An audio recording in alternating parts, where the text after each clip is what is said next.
Yeah, we'll go ahead and get started. And I hope everybody can hear us. And we've got a group along with Jimmy, who's been communicating with Chris, but Heather and Sarah and Brian Jeffers and Charles May, we've been working on this hay contest. As y'all know, last year things got different quick when the KDA wanted $10 a sample to run the samples. So we had to back up and punt, and Chris volunteered to run the samples at Princeton. And there are going to be some changes because of distances that the samples are traveling, plus the number of samples. As you know, the numbers blew up last year and we were at 600. It wasn't that many years ago. We were still 200 or so. So it's really going up on that. And this is going to be the 25th or 26th year that we've been doing this. Originally started with the Highlands Cattlemen Association and the Mountain Cattlemen Association, just to encourage hay testing among those producers. And over the years, it's grown and we've got more inclusive as people have become interested in it. And where the whole idea of the contest was just as an incentive. It was not the end all of this. The hay testing was the point. In the competition over the years, there's been a lot of counties, individuals that's had a lot of friendly competition. I know one year in Wolfe County, Ted won, and one of my guys was Kidney. Kidney wanted to know how much soybean meal he had poured on top of that sample, that bale, before it was cored. Just good friendly competition on that. I will never tell how much I put on that. Yeah. It was good hay. So the changes are basically being driven by a change in the testing site. And I know the agents that I've talked to and producers, they really liked the results from the tests they got last year.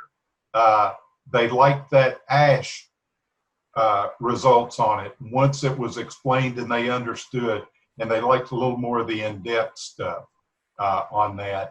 And with that, there is going to be some changes, and a lot of it, us in the county, we're not going to see a lot of it once we drop the samples off. A lot of the changes are sort of beyond that. And with that, Jimmy, you want to go ahead and talk about the new process, or does any of the other the planning group got anything they want to lead off with?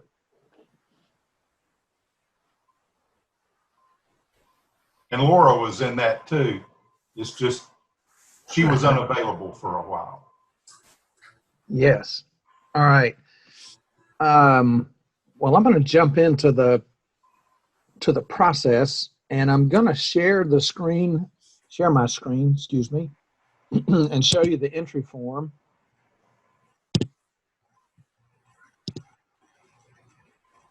And we'll go through it. All right. Can everybody see that? Yes. All right. Thank you.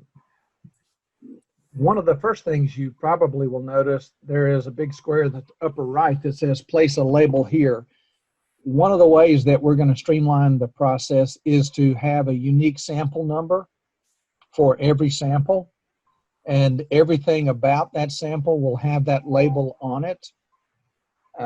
In the timeline I sent all of you this morning, there is a brief explanation about where those labels are going to go, but Brian Jeffers is going to take care of generating those labels for us, but they'll make a little more sense maybe when we get to the spreadsheet. But you'll have a unique number. When you go to the farm, you've got this sheet of paper in front of you. You've taken the sample. You can do it at the farm. You could do it back at your office, whatever works for you. But you'll place that. You'll stick the label right there on that form. And Lyndall, the way I had it figured, you will all, well, Brian's going to print 4 copies of those labels. So if you've got 1 through 100 samples, there'll be, labels that'll say Eastern Kentucky Hay Contest, Boyd County, 01900, and we're going to start with 002, and because that matches up well on the spreadsheet, but you'll have those numbers, you'll stick them there. And then the 1 copy goes on here. 1 copy goes on the ration information if you need it.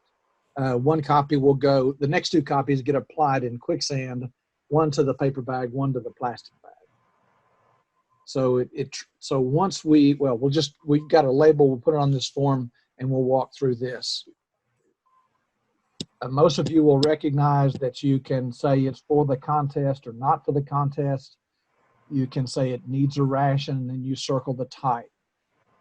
In your, I have shared with each one of you a folder that has the PDF with this form in it. And this form is 4 pages long. It has the entry sheet and the ration sheets behind it, but we'll walk through those. There's the producer information, starting with county and so on. And so that when, you've got all you need to get the sample information back to the producer.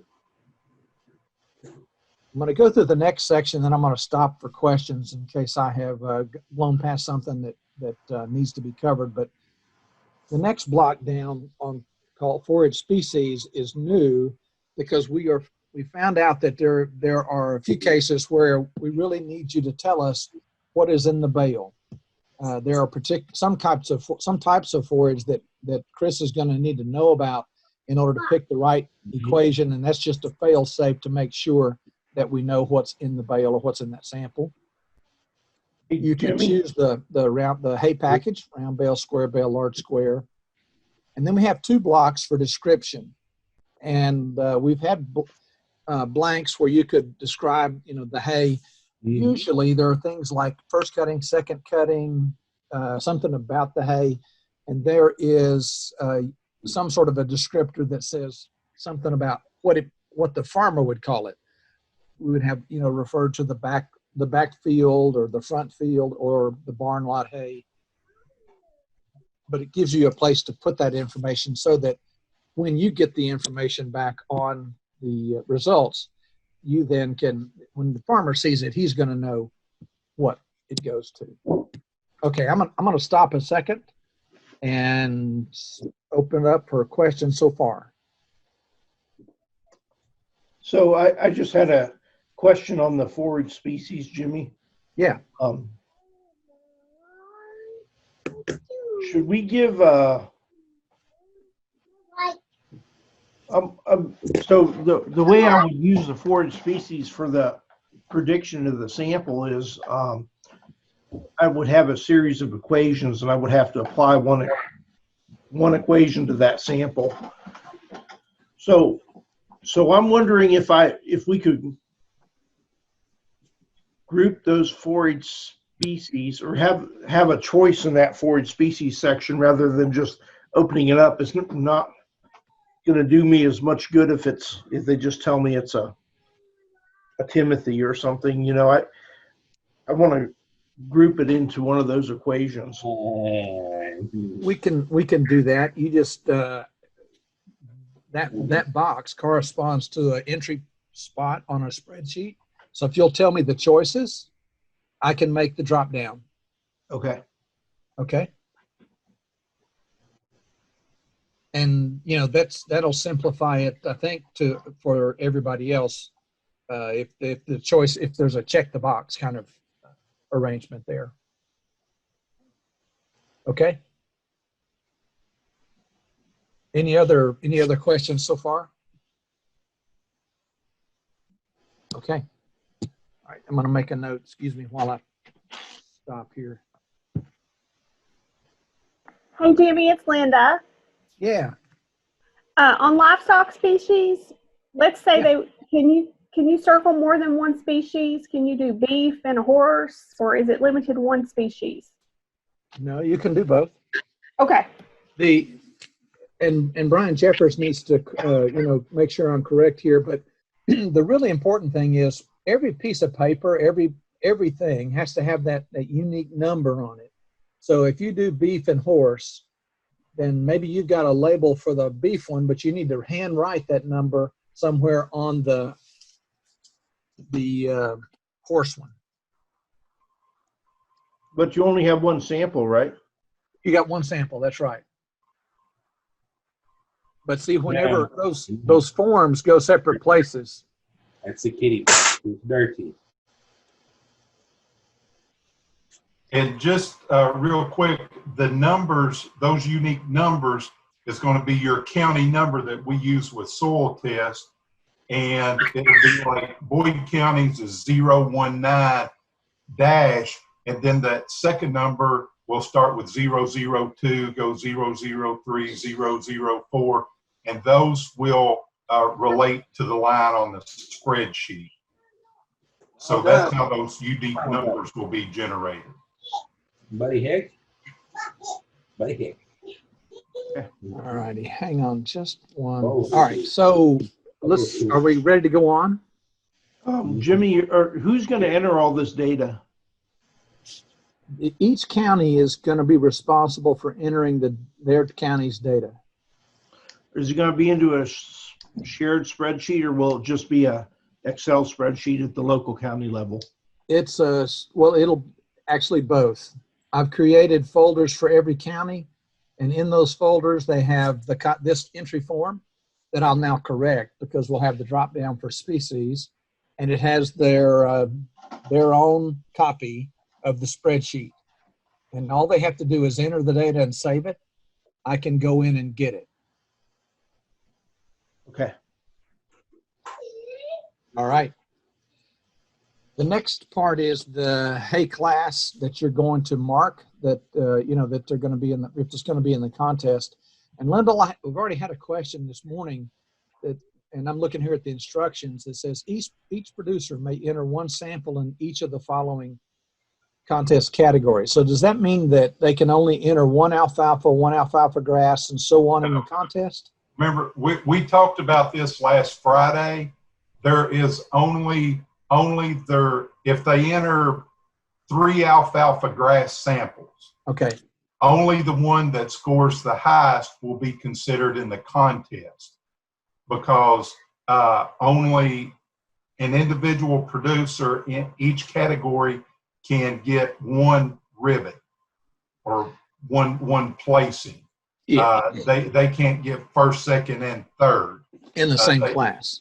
Right, in the same class. Right. So if it's alfalfa grass and like I say, they've got 3 samples, whichever one tests the highest, that is their contest sample. The other 2, they will get the results on, but they're not considered in the contest.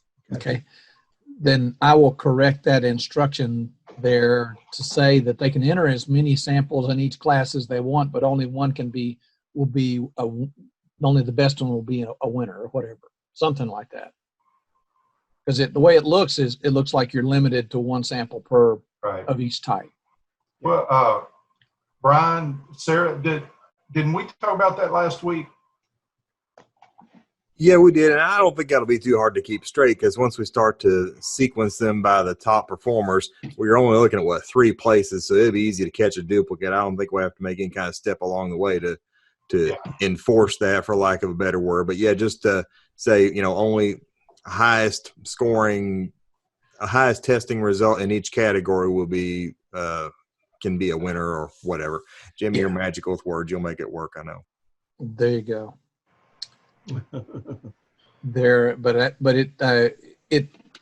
Whenever I saw when the question came in this morning, I thought we need to clear that up. So that's good. So any questions about the hay class or the silage class? One change from last year, if you select grass, in the past there was a separate box where you would have to say it's Kentucky 31, and by that we mean the regular toxic tall fescue, or orchard grass, or novel tall fescue, or another grass. Jeff Limcooler uses that for his ration purposes, so that's why that's there. And I will say a lot of this stuff where we're getting down into the species, and you'll see on the ration, the animal species ration sheets, that was driven by Lim Cooler and Bob Coleman and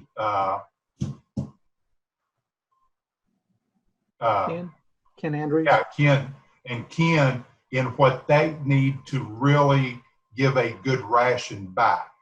So they drove a lot of these changes just so they could get good information back to the producer. All right. Other questions? Mm-hmm. All right. I see that. If you select grass or you select summer annual, then you need to tell us which grass or summer annual it is. And in particular on the summer annuals, if you have soybean hay, that's one where Chris really has to know that, because that's a lot different than sorghum Sudan grass hay. You come over here. All right. The other language there is what you've used in the past for the definition of those categories. And there's your deadline. Samples have to be received in Quicksand by 4:30 p.m. on Friday, October the 9th. And this is as good a time as any to talk about that, because if you go to the farm, you've got this paper in front of you, you've got your sheet of labels, you've got the ration sheets that we'll take a look at in a second. You take your sample or samples, they all go in a plastic bag. Come over here. And you seal that, and that's the way it goes to Quicksand. One of the things that we're asking you to do to help Quicksand in weighing out the samples is include use the same kind of bag, or try to use the same kind of bag for every sample, and include an empty bag when you take those bags to Quicksand. That becomes, if they weigh the empty bag, then to get the fresh weight of the sample in your original Ziploc bag, then they can just weigh the bag with the forage in it, and they can tear out your empty bag weight, and they get the weight of the forage, and they can transfer it to the paper bag, write the weight on it, and send it to the dryer. That's probably a little convoluted to you to hear it just now if you've never done that before. So any questions about that? So when you take your samples to Quicksand, you got all your samples in plastic bags, and you've got an empty plastic bag for every plastic bag type you have. Hopefully you'll just have one. Yeah, it would be really ideal just to have one bag, use this exact same bag for every sample. Yes. That'll make everything a lot easier. Yes. I'm going to jump ahead to the ration forms, which are not there. They look different, but they're not really much different than last year. Now, Brian, I want to ask you a question to make sure, as I was working through this morning in my head, we don't really have a spot on these ration forms where we remind the agent or whoever's taking the sample to write the sample number on there. Aren't we going to need a sample number on there, or some way to cross it? I mean, if these separate pieces of papers get separated sometime.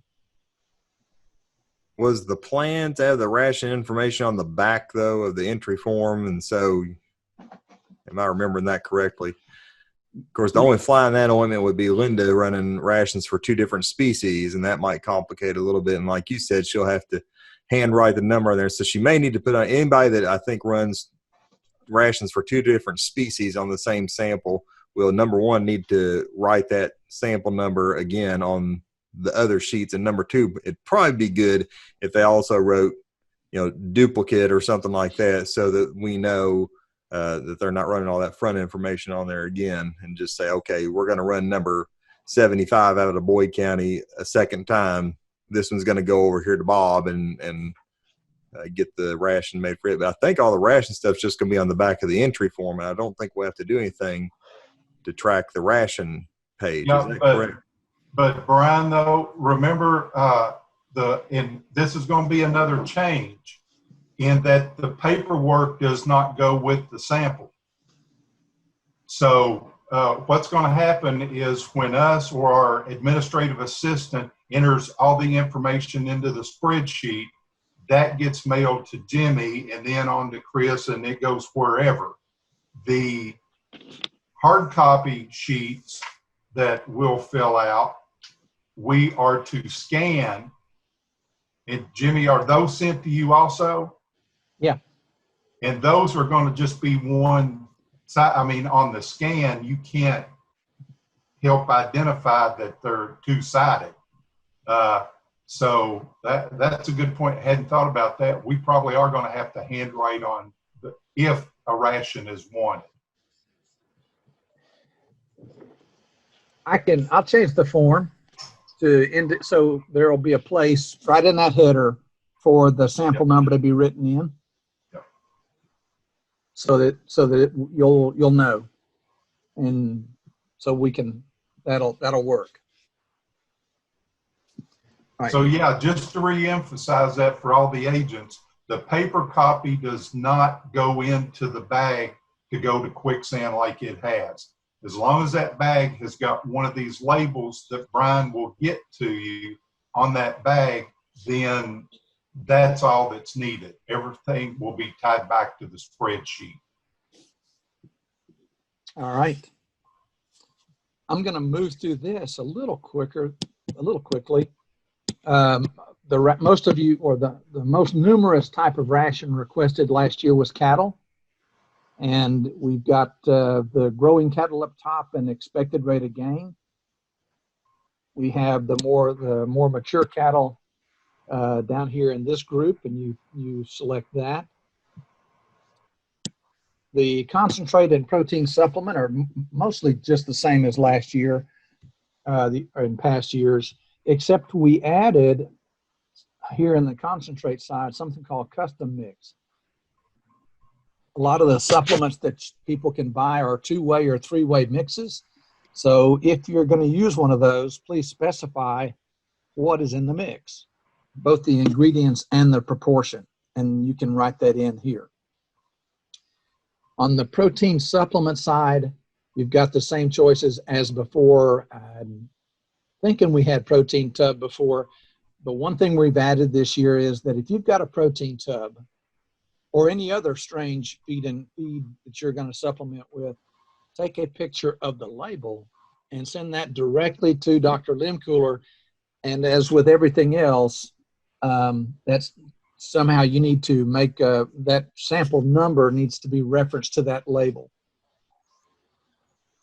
And basically, you're just taking a picture and emailing directly to Jeff, and then he's going to have a folder he'll store it into until it's time to do the ration. Yes. Because Dr. Limcooler, I guess we can share him all these loose sheets, but he's mainly going to work from the spreadsheet that you'll see here in a moment. Okay, so questions about this?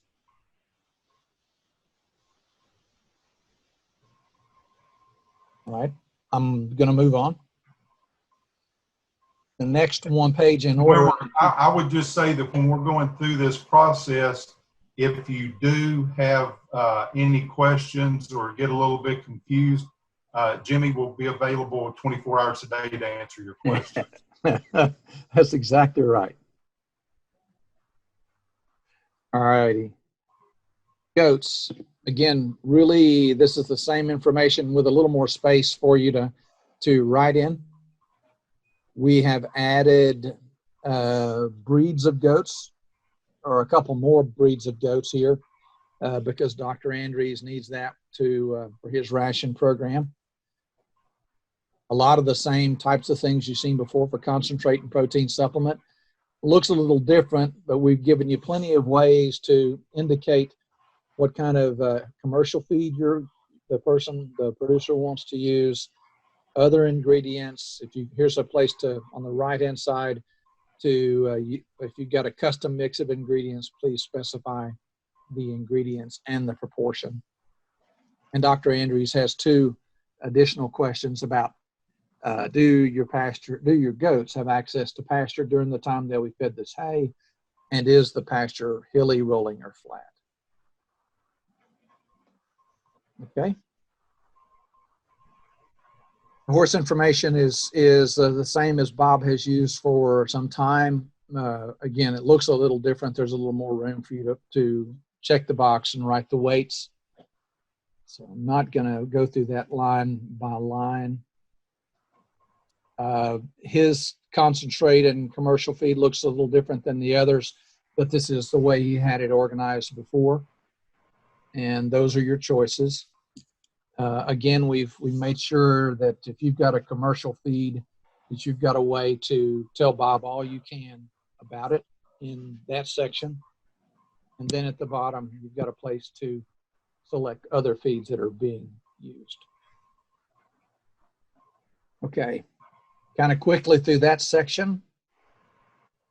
Seem logical? I would just say, going back to what Brian said, the one reason there's 4 pages there and they're laid out, we figure everybody will run off the entry forms, and then if you're needing rations balance, you can just duplex it and put cattle on the back or horse on the back.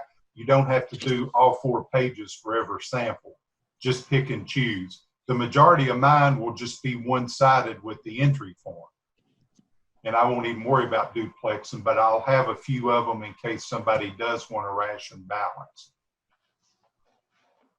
Okay, good And point. something that might make it easier for you all on the agent end of it is if you've got access to nice color paper, you might choose a different color sheet for your different species for the ration, so that you know you've got a beef form, it's blue, a horse form, it's yellow, whatever. That's going to reduce your confusion out there in the field.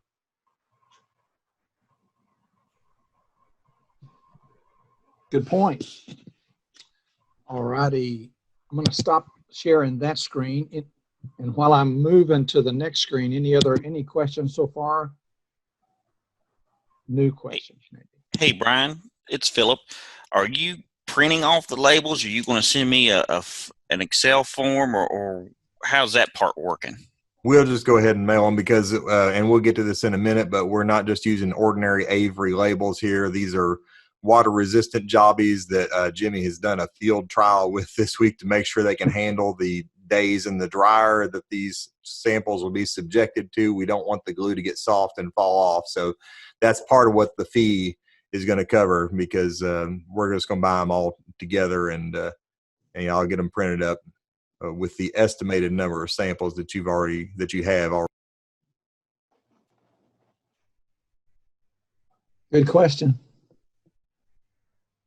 And Brian, if I'm correct, in the counties, you will mail us 2 sheets, and they will be duplicate sheets. We'll have one label for the entry form and one for the bag that we send to Quicksand. And then the other copies will go on to Quicksand, where we can put on the bag to go to Lexington, and then the twirl bag. So there will be 4 copies of each label. 2 will come to the county and 2 will go basically to Wade at Quicksand, correct? Right. There's only going to be 2 that the agents have to handle, and there'll only be 2 handled on the processing end. So everybody's going to get 2 copies in the county, and there'll be 2 standing by at Quicksand for them. Yep, good point. All right. Hey, Doc, Yep. real quick, sorry. On the Sorry. entry fee, in an entry form, is there a place to check that if a farmer does not want to participate in the contest, we could check that? Yes, right up at the top, it says the sample is for the contest or not for the contest. Okay, sorry, thanks. No problem. Any other questions? Jimmy, in this spreadsheet that you're showing now, are those going to be like answers that you can choose from for those blocks? Some of them. The sample number, let's just walk through it. The sample number, and I got a note that says you start with XXX002 and XXX. That's your 3-digit county code. So you would type in, this is I'm working in the Boyd sample, Boyd County spreadsheet. So I'm going to type in their first sample number, which is 019002. And we want to start with 002. It helps the spreadsheet line up on the left. For the contest, here's an example of a drop-down cell. So it's yes or no. Needs ration, which is the next one over, is also a drop-down yes or no. Good. Then the ration type. And Linda, to take care of what you need, I can put, you know, first ration type number 1, ration type number 2. In other words, if it needs a ration, if you've got 2 choices, I'll put 2 boxes. If you think we'll have 3, then I can do that as well. I'm not sure. I just I know that I feel confident someone's going to say, well, I might feed it to, you know, my cows, or I might feed it to my horse. Lyndall, do you think we need 3? Personally, that's not a situation I can see me running into, but where we're scattering over 20 plus counties, does anybody else have somebody that's got cattle and horses and goats and they're all getting the same hay and will want a ration? If nobody does, then I would say 2 would probably suffice. Well, you know what? We can just, I can just add more choices in the drop down. It's beef, goat, or horse, all the permutations, beef and horse, and goat. Yeah. We could just make a long list of those. And you don't need more cells, more columns. All right. That'll probably, I mean, really, that'll probably be the exception rather than the rule, right? Yes. Yes. So, I don't know. I just make people choose one, and then if they need another one, you can just send that ration on to whoever you need to make a ration after the contest. Well, and you're going to have a ration sheet with that sample number on it anyway. You can just send that to the specialist. Well, I don't want things to get too complicated. Yeah. All right.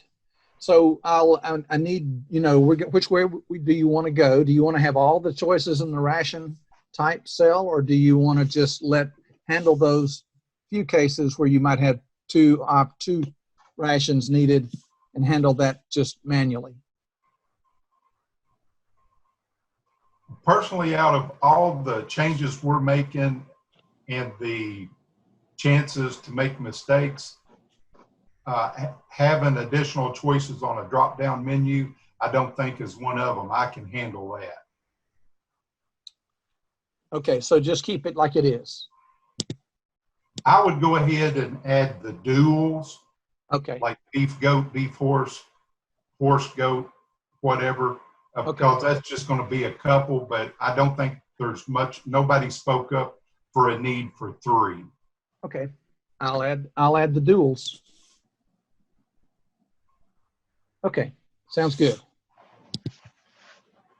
The next cell over is the county name, and you can also, you don't have to go through and say you're the last, say you're Wolf County, Heather. You don't have to go through and scroll through and get to the bottom every time. You can type in, and it will take it as long as you spell it right. If you try to type Fayette, it's going to tell you that that's not in the list.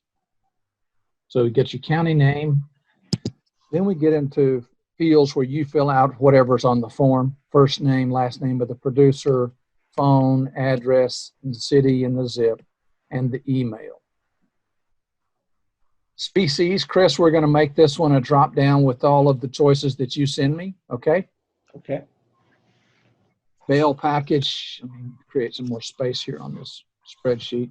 Bale package is also a drop down with the 3 choices. Description and other description are both, you type in whatever you need to type. Then hay silage is a drop down. The class is also a drop down. And then remember, we've got to specify the grass. And if you specify, you go in here to this drop down and you choose other, then please come here into the next category and type in whatever it is. If you pick summer annual, you need to specify that, remember? And then you need to, this one is also a drop down with the ones that we've got. If you have something unusual, then you can fill in whatever it is. Kudzu, read. We're going to have, it's not an annual, but we'll put it right there. Okay, once you've entered all your samples, you save that. And that's all you have to do. I have access to all those folders whenever you tell me you're done. I'll go in and copy that out and put it into the master list that I sent to Chris. And we're done until you get your sample numbers back, sample analysis back. And remember, the paper samples, after you or your administrative assistant enters all this in, you need to scan those, email that file to Jimmy with those scans in it. And then personally, I'm keeping those paper copies so that when we get the results back, if the farmer's got any questions, I've got that sheet to refer to see if I made a mistake in filling it out or something. But the paper copies do not have to ever leave your office as far as the testing end of it. One thing I need from every county, and that is the email address of the person or persons who are going to be entering the data so that they can go in and find this folder. I'll share this folder with them because right now the only person who can see it is the agent.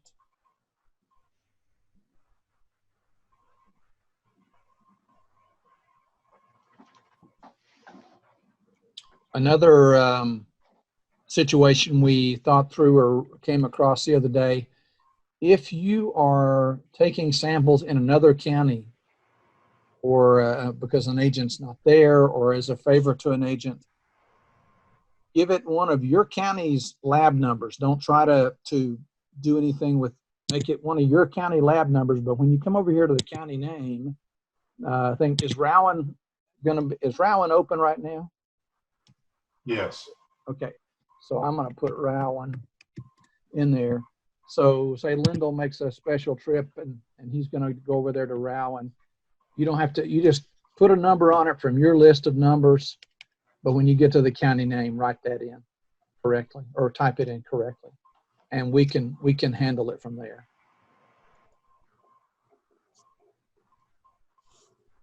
Not going to happen a lot, but it probably will happen.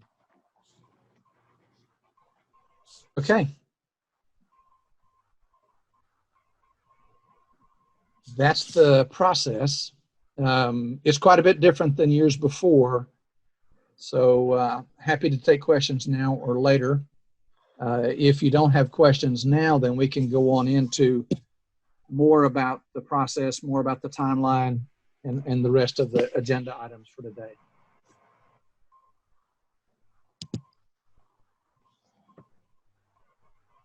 All right. Quiet. So obviously that's just really crystal clear.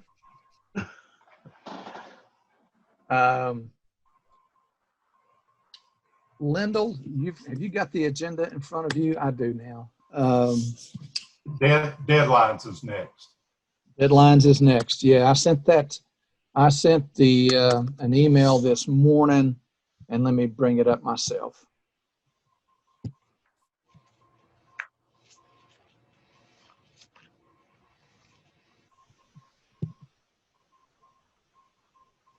Excuse me, folks. There it is. I'll share this as well.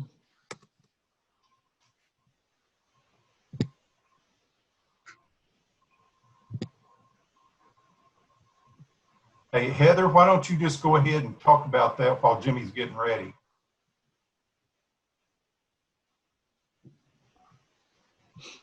Is that okay, Dr. Newman? Oh, yeah, please. Well, I just want to let people know, I've got a flyer made in Canva. I don't know if I can share screen, but I've got something made up. Yeah, that you can share your screen, Heather. I'll Okay. stop mine. Okay. Go ahead. Okay. Can you all see that? Yes. So I can easily, obviously somebody already hit me up to customize it for their county, but I can easily put in anybody's information. And Dr. Henning's about to tell you all what the deadlines are for getting it to Quicksand. So I can change this date taken to meet whatever your schedule requirements are so that you've got enough time to get it to Quicksand by our deadline. And if you want other information on there, I can easily do that. Just to save you all from reinventing the wheel, we've got this. You just tell me what you want on it. I'll do that and then send you a copy. Very good. Sounds good. Okay, I see. Yeah, one way to send me that email, if you want to in the chat, just type it in and that'll, or you can send me a separate email. I see Reed's already given me the Breathitt County staff support, and I appreciate that. I'll get that added. All right, so now I want to just walk through. Let's see, get those get the timeline back on the screen.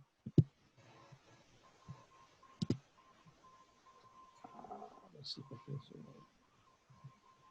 Oh well, never mind. That's not going to do anything.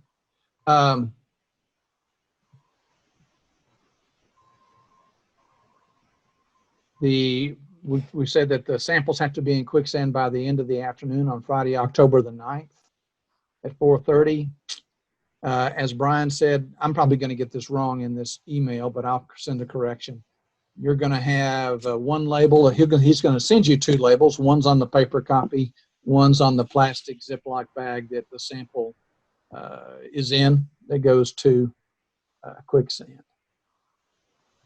Let's go on down. Then by Monday, October the 12th, Wade is going to need some agents to help him to then weigh all those Ziploc bags and put them into paper bags that they'll put into that they'll get to me in Lexington for drying.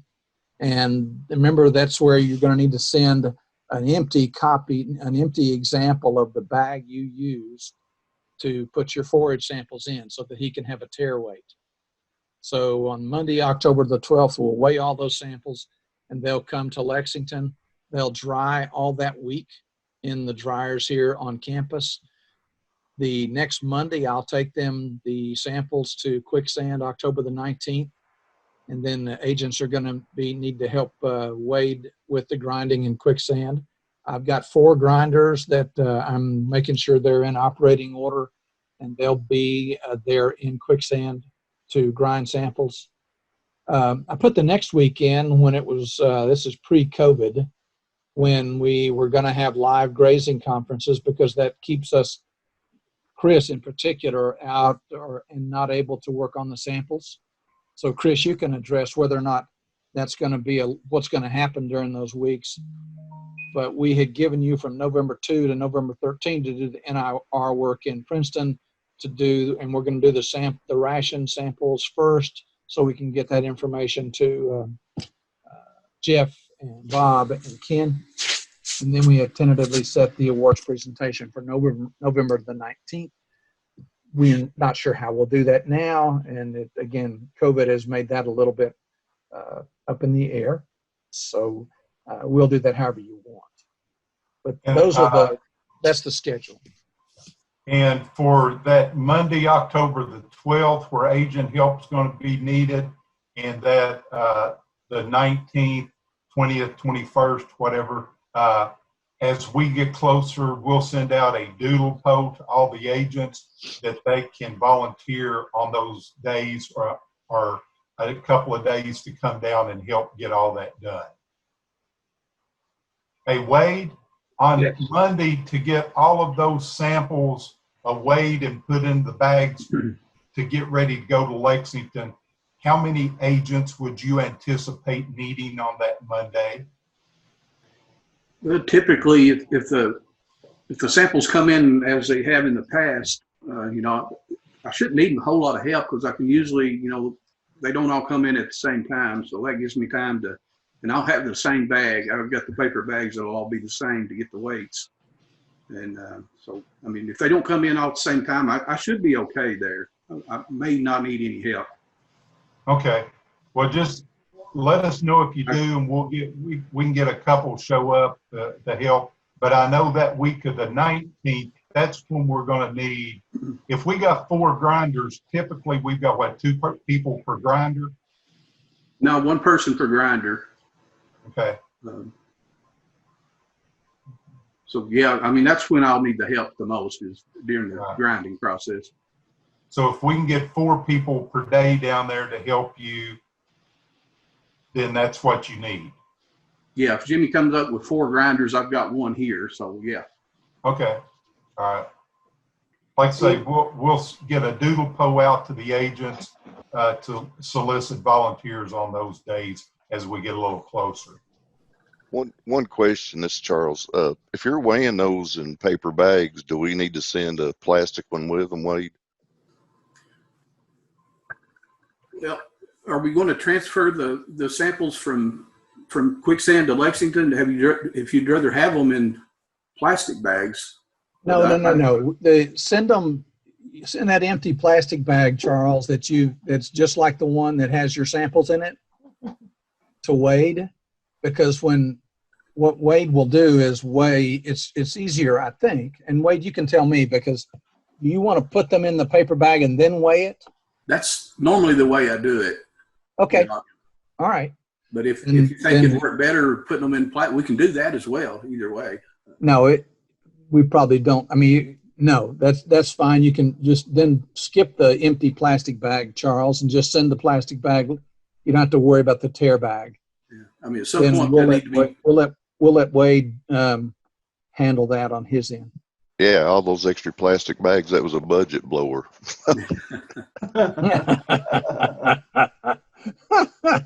Says the guy whose office has an elevator. Another budget blower. Don't do it. Don't do it. Okay. Well, that simplifies it. Yes, sir. Jimmy, can I ask about the grinding? How can you describe how you're going to grind the samples?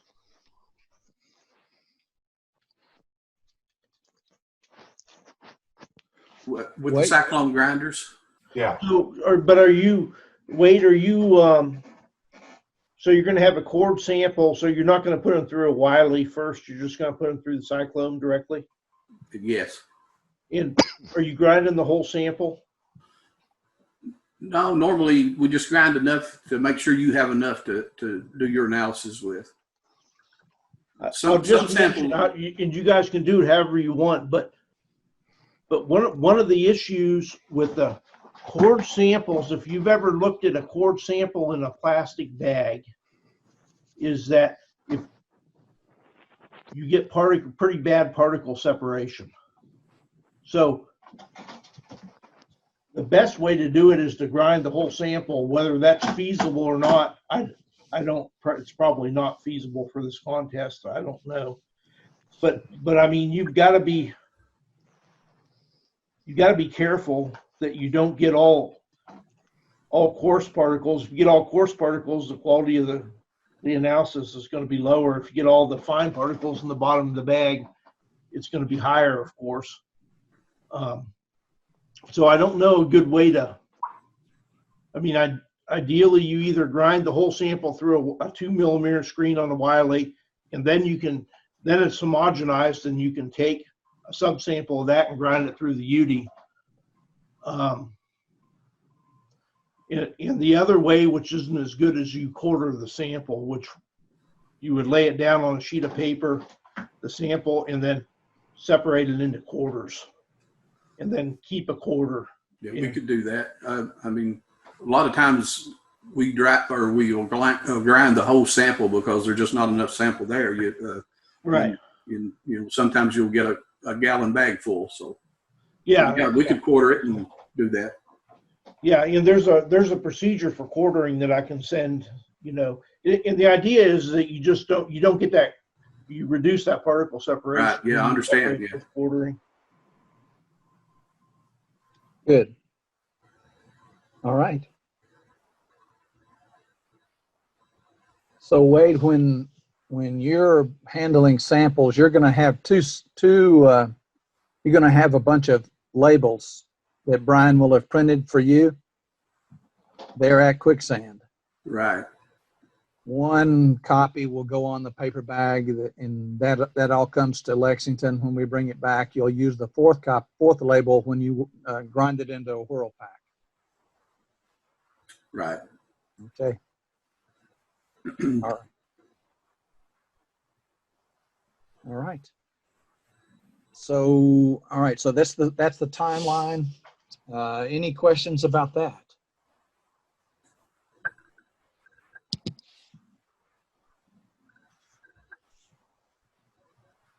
Okay. Let's see.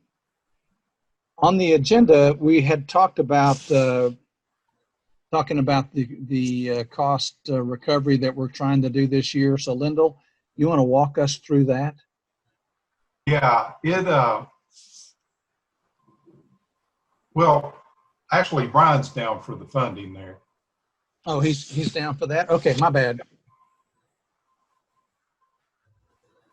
Yeah, well, we've covered some of this already. We're going to have the bags that they have to go in for the processing, and with KDA stepping out, they're just out, so that's increased our processing costs. But fortunately for us, Dr. Toich does have a lab that we can use. We're having to chip in some on the fee for him to have access to that service.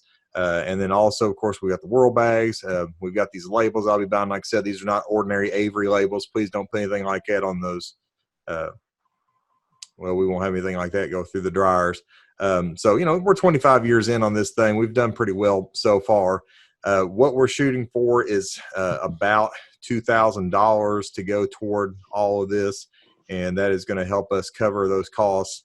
And so we're looking in the ballpark of, you know, we're at 20 odd counties that have participated in this recently. So at about $100 per county, that should give us get us in a position to where we can cover all these overhead items. And it's going to be a flat fee per county. Yeah, that's a steep. Basically, if you're going to go through KDA, it's $10 a sample. So if you do fewer than 10 for the hay contest, you know, you're losing money. But beyond that, we just didn't want to put it on a per sample basis and end up with all that to track, plus having that as some sort of disincentive maybe to a county that couldn't come up with the funding to do it. So I'm going to have an invoice, and I may just go ahead and put it in that folder rather than email those out. I'll just probably put it in the folder where Dr. Henning is going to have the spreadsheet and so forth. It will be editable. It's an Excel form. And what you'll be able to do, and I'm going to try to share it. Let's see here. Yeah. Okay.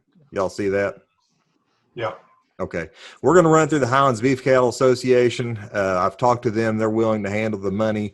We'll have it mailed here at the office. That's my office address, just so we can kind of keep track of who all is paid, and then I'll catch up with them to make the deposit. But what you'll be able to do is right here on unit price. I realize not everybody would necessarily be able to contribute anything. Some may be able to get to 100. Some may be able to get more. You may have a standing offer from Farm Bureau for things like that, whatever. So if you want to do some other amount, just put that right there. That's the only place you'll need to change it. It'll autofill the rest of it all the way down to the bottom and everything. And it'll need to be payable to Highlands Beef Cattle Association. If you have money coming from more than one source, do a different invoice for each of these. So let's say you chip in some program funds for part, and then, like I said, Farm Bureau or a tractor dealer or whoever also wants to sponsor. Just do a separate one for each of those. Make sure that you have their contact information. Let's see. I'm looking to see if there's anything else. Let me know when you get that in the mail. The mail is a mysterious system right now. It seems like a lot of stuff is taking a long time or not getting there at all. So let me know that it's on the way so that I know to look for it. And, Brian, you want to talk about the invoice number? Yeah, I had kicked that around, and Lyndall, remind me what you correct me. I had first put everybody's soil number on there just so that I could say, hey, look at that invoice number. That's going to be your soil number. But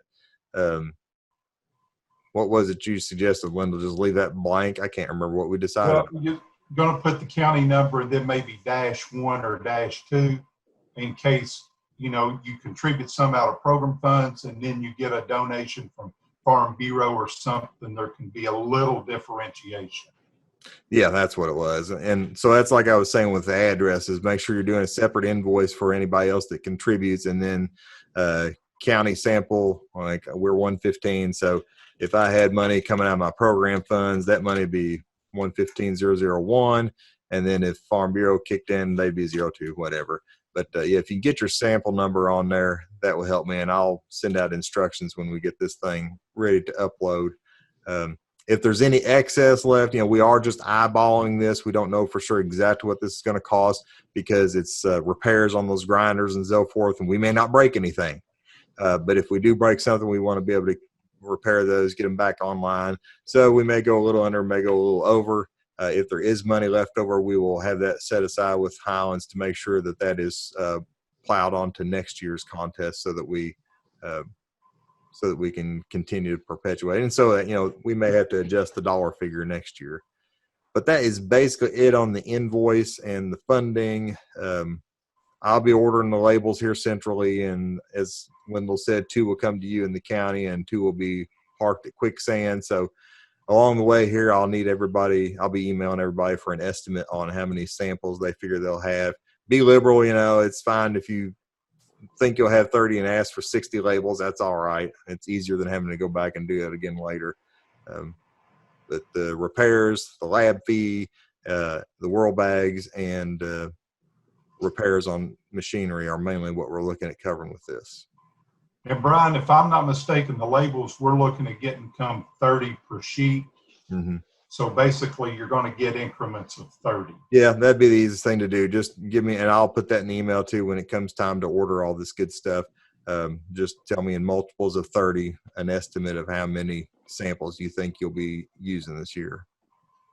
And I will say too, the reason that this is being run through the Highlands Cattlemen Association is that in talking with Jimmy, and then I guess Chris was probably into it too, and the other, it's easier when a check goes to UK to cover this, just one check instead of 23. It makes it apparently a lot easier dealing with UK accounting. Is that correct, Jimmy? That is right. Less chance that I lose it too. Hey, as far as the labels go, I found a source for labels. It was a big box of labels, and they were like significantly cheaper. I can look it up. I ordered them off of Amazon.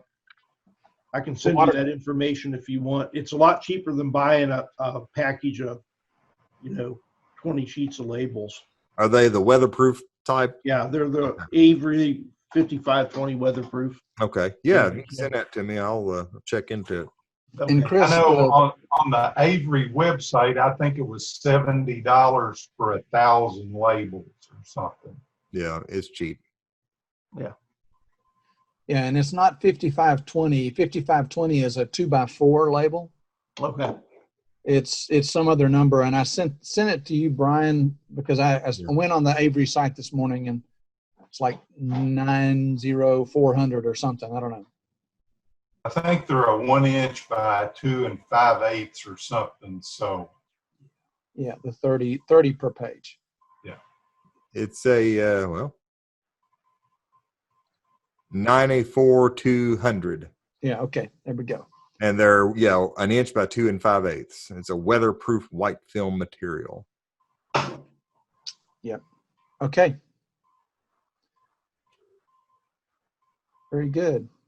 and if no questions on that, then the next thing on the agenda are the rules. Basically, I think we pretty much know the rules. Just stick by the timelines. Get the samples to Wade when we need them down there. The agent has to pull all the samples. I know I've got one guy that he doesn't participate in the contest, but he wants the information, and he throws a half a dozen bales in the bed of his pickup and brings them in, and I pull the samples in my parking lot because he doesn't want me, I don't know why, but he doesn't want me to have to come to the farm for whatever reason. Because hay ain't the only forage he's growing. Yeah, I don't know what else is going on there. Modified hemp or something. But, but the point is, he's not bringing me a baggie. I'm still coring the bales. So that is the big thing. Sarah, Brian, Laura, Heather, Charles, any other rules that really apply? I mean, you've done it in the past. They're basically the same for us in the county. Yeah, it's now as far as presenting results and doing award winners and all that, of course, that's all still up in the air with the pandemic stuff. We don't know how we'll notify them, but it'll be every bit of November. So maybe some things will be a little different by then. If no questions, Sarah, you want to talk a little bit about the tips and techniques? We were talked some other day about it, and I know you had a couple. Well, first of all, Lyndall, does this producer have a lot of corn samples for soil as well? No. No. Oh, okay. Oh, all righty then. Well, most of the folks that are on this are pros in terms of taking hay samples, but if there are folks that this is a new process to, we're more than willing to share our expertise based on calluses and burns and so forth from collecting samples in the past.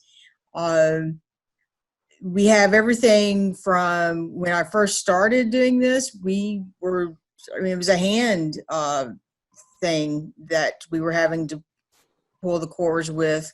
So I think that's one reason our numbers have really increased, is that we're able to do things much more efficient now. And so I have kind of a Cadillac system, from what I understand, in terms of that I keep a generator, gasoline-powered generator, in the back end of the truck so that I can run my drills right off of that generator with a 100-foot electric cord or further, and be able to get to where I just don't have the strength that it takes to be able to do even the battery powered drills, because they get so heavy. I use a Colorado hay probe, and it's heavy in of itself. There's also another probe that's available that you can actually attach the bag to, and Laura can attest to this. It's a really great concept because you don't have to do all this emptying. You don't pull a core, tamp it back into the cylinder, etc. But it's great in theory, but in practice, it wasn't quite as good as we thought it would be. So, but I still switch between the two, and it's just nice to have a backup. But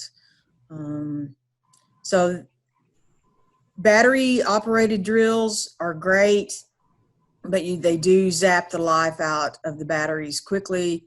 So being able to keep enough batteries charged, especially if you're trying to pull, when I go out for the day, I like to be able just to stay out for the day, and it's just harder to do that way. So you have to plan accordingly. But that's just a couple of things. If you're interested in seeing any of those probes or information on how to order those, just let me know, and I'll be glad to share that. But, and I know we talked the other day too, if you are using batteries, I know Brian says he's got like 4 for his. I've got 2 or 3 for mine, but I've got a little DC to AC converter that I can plug into the cigarette lighter. So I can, if a battery runs down, I can charge it while I'm driving down the road or pulling other samples. So personally, I think with 3, I can keep 3 charged up enough that I can get through a whole day. Mm-hmm. And those little converters are pretty cheap nowadays. So. Yeah. Hey, Sarah. Yes. I've got something new agent here, but I inherited a forage probe. So it was dull when I got it. And I didn't know any better, and I would never give credit where credit wasn't due. But somebody, like an extension agent, did tell me I needed to sharpen that. So you can just get a chainsaw file, and you can sharpen those, and it makes a world of difference on how easy they go in the bale. You wouldn't think it would, but you can take a 325 chainsaw file and file those, and it makes huge difference. I mean, I was smoking it through and trying to get samples, and that's not at all the way it should go. If you've got it sharp, it'll go fairly easy. Reed, have you got one of those old hay probe models with the red barrel on it? No, it's one like Sarah's got. It's just you can buy replacement tips for those, but they're as expensive as the whole probe is. So Is it a smooth tip? No, it's textured. You can sharpen it. It's got one of the Colorado ones. Yeah, and it works well.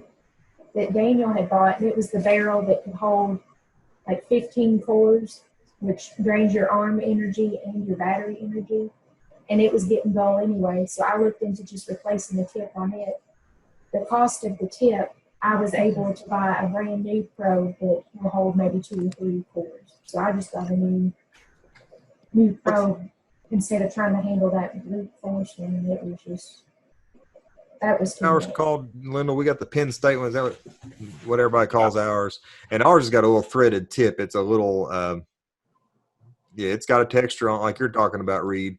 And when I ordered mine, I asked Linda what he had, and he recommended that one and said, but when you buy it, you can get a replacement tip with it because it's got some really fine little teeth on it. And Linda was saying the other day, he dropped the thing, chipped one tooth, and it didn't work well at all after that. So it was not cost prohibitive like you all are talking about. So I would say anybody buying a new one, if it has a removable tip, see about buying a spare at the same time because down the road it may be a lot more.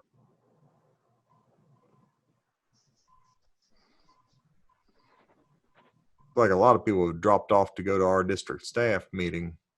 Yeah. We had 20 something. We're down to Several 14. texts. Yeah. So that's just throwing out a couple of things there.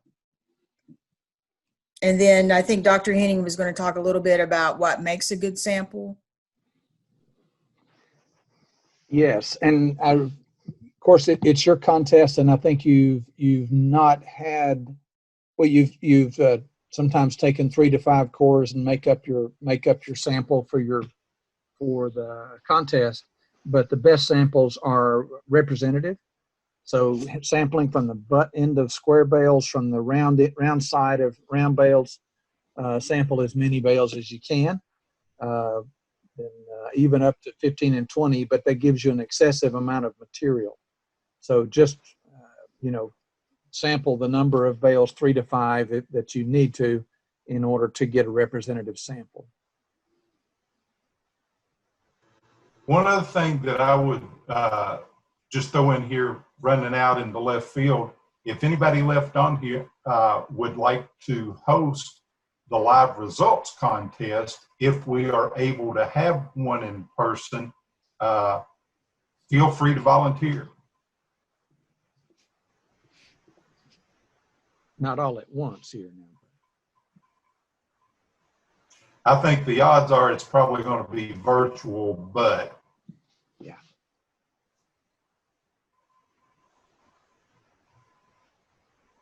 All right. Anybody else got anything, any questions, observations, hints, comments?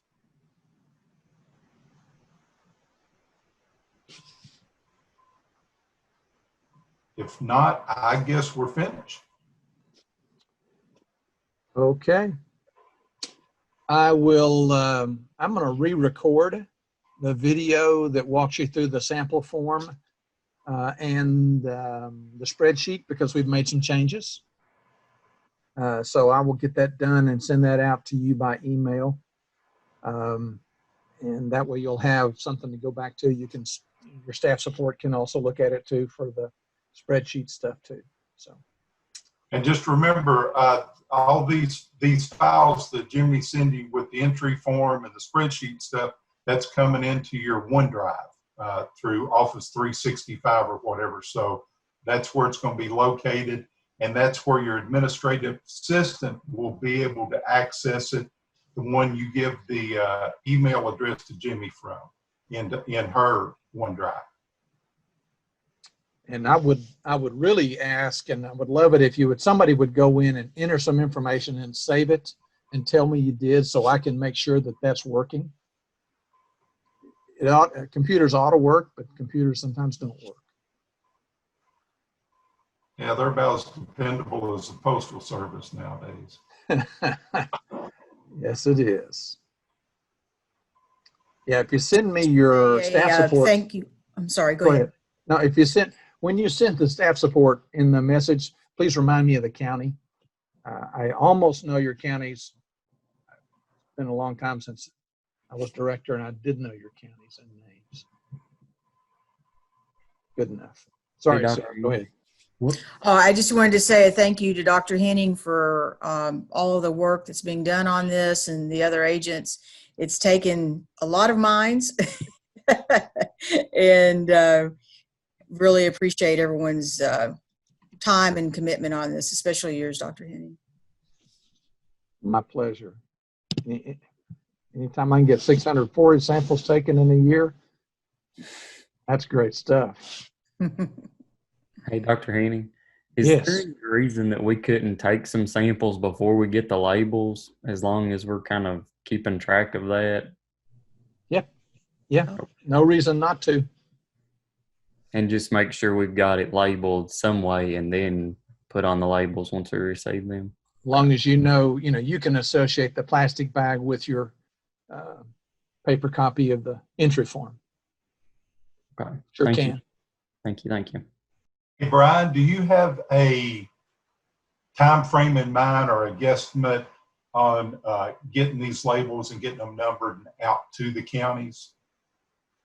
I'm on here in Amazon trying to find the item number Dr. Henning used, and I don't see it. I'm seeing what Dr. Torch sent me. As quick as I can get them, I'll go ahead and get them knocked out, because there's no reason to wait. If they can sit a little while, they'll sit a little while, and the longer people go without the labels, the more chance there is of something getting catawampus and misdirected. So I'll try to find the labels today and get them on the road, and then just get them back out as quick as I can turn them around. Won't take long. I did want to give a shout out to Wade and the Quicksand folks, and also to you, because grinding 600 samples is no small feat either. As long as he's got heat or AC, whichever is appropriate. Yes.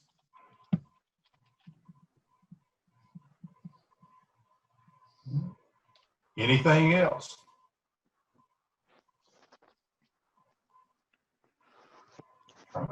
Good deal. Just send Jimmy some samples if you get a chance, and just do a couple of dummy runs and let him know, and so he can make sure everything's working. Very good. All right. Thanks. Thank you all. Thanks, Have a good everybody. weekend. Have a good weekend.